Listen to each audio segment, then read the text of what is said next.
না আছে বাঁশির শব্দ, না আছে হাতের ইশারা, তবুও থেমে যাচ্ছে গাড়ি, মানা হচ্ছে সিগন্যাল।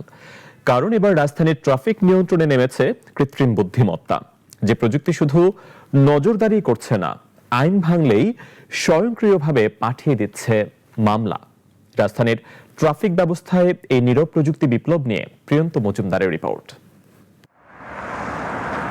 বদলে গেছে রাজধানীর ব্যস্ত মোড়গুলোর চিরচেনা দৃশ্য।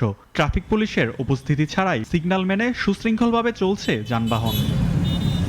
সিগন্যাল অমান্য করলে অতিরিক্ত জরিমানার ভয় এবং 12 পয়েন্ট কাটা গেলে ড্রাইভিং লাইসেন্স হারানোর আশঙ্কা থেকে চালকরা তাদের অনিয়মকে নিয়মে পরিণত করেছেন। আগে আইন ভাঙলেও অনেক চালক রক্ষা পেয়ে যেতেন, কিন্তু এখন প্রযুক্তির নজর এড়িয়ে যাওয়ার সুযোগ নেই। ট্রাফিক ব্যবস্থায় এআই প্রযুক্তি ব্যবহার করে গত এক সপ্তাহে 3 শতাধিক মামলা হয়েছে। শুরুতে কিছুটা অস্বস্তি থাকলেও এখন চালকরা নিয়ম মেনে চলার গুরুত্ব বুঝতে পারছেন, ফলে সড়কে ফিরেছে শৃঙ্খলা। এখন যারা সিগন্যাল মানতেছে এরা জরিমানার ভয়ে মানতেছে। ওই যে এআর ক্যামেরার কারণে যে রং সাইডে গেলেই মামলা হবে, ড্রাইভিং এর একটা অংশ কিছুটা ডাউন হবে। মামলার ভয়ও আছে, আবার অনেকে সচেতন হয়েছে, এটা একটা পজিটিভ দিক। আমরা সিগন্যাল যে অমান্য করি, আমাদের মনে সিগন্যাল অমান্যের জন্য আমাদের 5,000 টাকা 10,000 টাকা মামলা। মাঠ পর্যায়ে নিয়োজিত ট্রাফিক সদস্যরাও অবাক চালকদের নিজ উদ্যোগে আইন মেনে চলার প্রবণতা দেখে।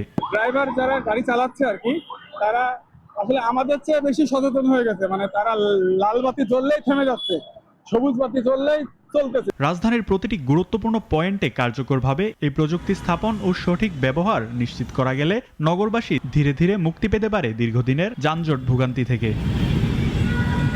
প্রিয়ন্ত মজুমদার, নাগরিক।